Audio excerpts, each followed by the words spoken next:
Investment வரும். தியேட்டர்கள் வந்து ஒரு போனஸாக இருக்கிற ஒரு ஒரு ஸ்டைல் இருந்தது. அண்டு அதை மாற்றின இந்த வருஷம் வந்த 2வது படம் அதை மாற்றினது தமிழ்நாட்டில். டிஸ்ட்ரிபியூட்டர்ஸ் இருக்காங்க, அவங்க சொல்லுவாங்க ப்ரொடியூசர்ஸ் இன்வெஸ்ட்மெண்ட்டை வந்து தமிழ்நாடு தியேட்டருக்கள்ல இருந்து எடுத்துக்க முடியும், மீதி எல்லாத்தையும் போனஸாக வச்சுக்கலாம் அப்படின்னு சொல்றதுக்கான சில படங்கள் கருடன். இந்த வருஷம் கருடன் அப்படி ஒரு படம். அண்ட் ஐ திங்க் அந்த மாடல் தான் ரொம்ப டெமோக்ராட்டிக்கான மாடல்னு நினைக்கிறேன். இப்போ ஓடிடியோ சேட்டலைட்டோ மற்ற பிளாட்ஃபார்ம்ஸில் வந்து அவங்களுக்கு எந்த நேரத்துக்கு என்ன தேவையோ அதை அவங்க வாங்குவாங்க. அவங்களுக்கு தேவையில்லாததை அவங்க வேண்டாம்னு சொல்லுவாங்க. அவங்களுக்கு தேவையானதுக்கு நிறைய விலை கொடுத்து வாங்குவாங்க. அப்படி வாங்கும்போது நமக்கு சந்தோஷம் தான், நம்ம அதை வேண்டாம்னு சொல்ல போறது இல்லை. ஆனால் ஒரு ஃபில்ம் மேக்கரா, ஒரு ஒரு ஒரு ஒரு ப்ரொடியூசரா நமக்கு நேரடியாக திரையரங்குகள் மூலமாக மக்கள்கிட்ட படங்களை கொண்டு போகும்போது இருக்கிற சுதந்திரம் இருக்கு இல்லையா, படைப்பு சுதந்திரம் வந்து ஓடிடிஸ்க்கு போகும்போது இல்லை. இப்போ நமக்கு இருக்கிற சூழல் வந்து நம் படங்களை நம் மக்களிடம் கொண்டு போய் சேர்த்து அதுக்கான என்ன இன்வெஸ்ட் பண்ணமோ அதை திரும்ப எடுக்கிறதுன்ற அந்த model the most age old and the most democratic model. அந்த style of film making and exhibition, film எக்ஸிபிஷனை வந்து நம்மளால சக்சஸ்ஃபுல்லாக பண்ண முடியும்னு நமக்கு இந்த வருஷம் நிரூபிக்காட்டி இருக்கிற வெகு சில படங்கள்ல கருடனும் ஒரு படம். அண்ட் இந்த இடத்துக்கு அந்த படம் வந்திருக்கிறதுக்கு மிக முக்கியமான காரணம் நான் நினைக்கிறது என்னன்னா, செந்திலுடைய கமிட்மெண்ட், டெடிகேஷன், அந்த அந்த ஒர்க், அந்த படத்தை கொண்டு வந்து எப்படி சேர்க்கணும், இந்த கதையை எப்படி ஒர்க் பண்ணணும், தொடர்ந்து செந்தில்னு சொல்லும்போது அந்த டீம், அவங்க assistant directors and the whole team first. அதுக்கப்புறம் வந்து ப்ரொடியூசர் வந்து ஓகே இதை வந்து நம்ம பண்ணலாம், இதுக்கு இதெல்லாம் கேட்டா பண்ணலாம். எனக்கு ஆரம்பத்தில் அவர் எப்படி ஒர்க் பண்ணாருன்னு தெரியும். சார் ஏன் சார் கம்மியா இருக்கு, நிறைய வச்சுக்கலாம் சார், இன்னும் கொஞ்சம் பெருசா இருக்கலாம் சார்னு அவர் ப்ரொடியூசர் சொல்றது வந்து நான் கேட்டிருக்கிறேன் அந்த டைம்ல இனிஷியலா. ஸோ அந்த மாதிரி டைரக்டருக்கு சப்போர்ட் பண்றது.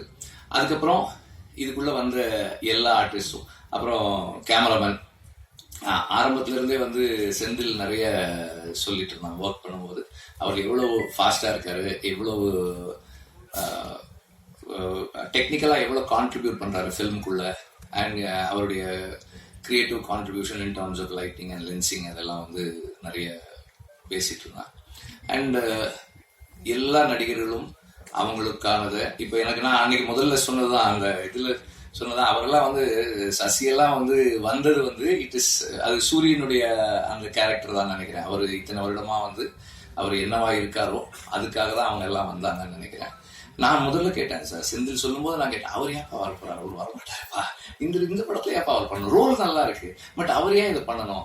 அப்புறம் செந்தில் ஃபோன் பண்ணி சார் பண்றேன்னு சொல்லிட்டாரு. செந்தில் சொன்னா சூரி சொன்னாரா தெரியல, 2 பேர்ல யாரோ ஒருத்தர் சொன்னாங்க. எனக்கு ஆச்சரியமா இருந்தது, அப்படியா படத்துக்கு பெரிய பிளஸ்ஸா இருக்கும் அப்படின்னு தான் சொன்னாங்க. படம் பார்த்துட்டு நான் என்ன ஃபீல் பண்ணேன்னா, அவருக்கு இது ஒரு எக்ஸ்ட்ராடனரியான ஒரு கேரக்டரா இருக்கு அப்படின்னு எனக்கு இருந்தது. அவர் சொன்ன மாதிரி அவரு ஒரு விஷயத்துக்காக வந்தாரு, அது கூட அவருக்கு இன்னொரு போனஸும் இருந்தது.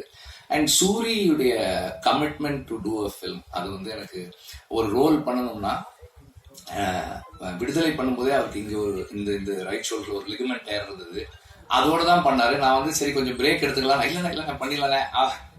அவருக்கு என்னன்னா சரி பிரேக் எடுக்கலாம்னா திரும்ப நான் ஆரம்பிக்கிறது இன்னும் கொஞ்சம் லேட் பண்ணிட்டேன், அவருக்கு அடுத்த ஷெடியூல் போறதுக்கு இந்த பயம். அண்ணா அப்படியே பண்ணிடுறேன், அதுல தெரியும் கொஞ்சம் ஓடும் போதெல்லாம் தெரியும். அங்க பட்ட காயத்தோடவே இந்த ஷூட்டிங்கு போறாரு.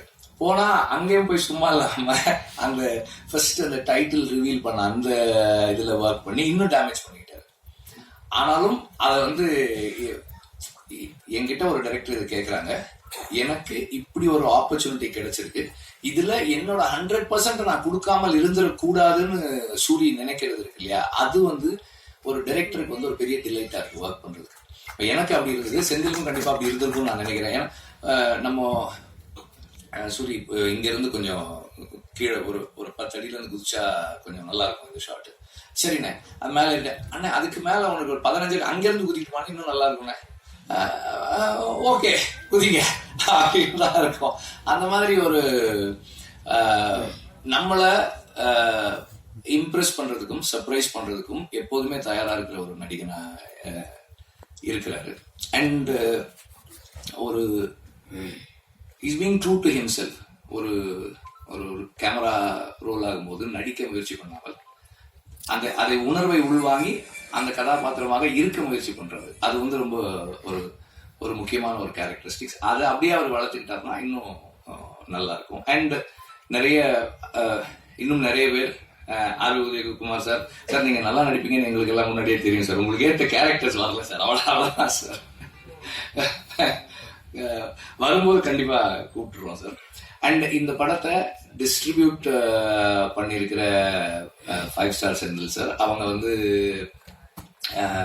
இப்போ 2-3 படங்கள் பண்ணிட்டு இருக்காங்க, நல்லா பண்றாங்க. அண்ட் இந்த படத்தை சரியா கொண்டு போய் சேர்த்த இதுக்கு வந்து நானும் நன்றி தெரிவிச்சுக்கிறேன். ரொம்ப எஃபிஷியண்டா டிஸ்ட்ரிபியூட்டர்ஸ் எல்லாருமே நல்லா பண்ணியிருந்தீங்க படத்தை. அண்ட் எல்லா படத்துக்கும் ரிலீஸ் நேரத்தில் ப்ராப்ளம்ஸ் வரும், எல்லா படத்துக்கும் ப்ராப்ளம்ஸ் வரும். இந்த படத்துக்கும் அந்த மாதிரி ப்ராப்ளம்ஸ் இருந்தது. அந்த ப்ராப்ளம் வர்ற நேரத்தில் ப்ரொடியூசர் கூட இருக்கிறது ரொம்ப ரொம்ப முக்கியம். நான் எப்போதுமே அப்படின்னு நினைப்பேன். ஏன்னா ப்ரொடியூசர் வந்து பணம் போட்டுட்டு படம் பண்றாங்க, அந்த நேரத்தில் நம்மளால என்ன செய்ய முடியுமோ அந்த சப்போர்ட் அவங்களுக்கு கொடுக்கணும் ரிலீஸ் நேரத்தில் அப்படின்னு சொல்லி நான் எப்போதுமே நினைப்பேன். அந்த மாதிரி இந்த படத்தில் ப்ரொடியூசர் கூட எல்லாருமே அவங்களால முடிஞ்ச அளவுக்கு சப்போர்ட் பண்ணி கூட நின்னாங்க. சூரி வந்து ப்ரொடியூசருக்கு இருந்தது ஒரு மிகப்பெரிய சப்போர்ட் அந்த நேரத்தில். அண்டு இது வந்து இந்த படத்தின் மீது எல்லா விதத்திலும். இந்த வீடியோ உங்களுக்கு பிடிச்சிருந்தா லைக் பண்ணுங்க, ஷேர் பண்ணுங்க, கமெண்ட் பண்ணுங்க, சப்ஸ்கிரைப் பண்ணுங்க, மறக்காம பெல் ஐகானை கிளிக் பண்ணுங்க.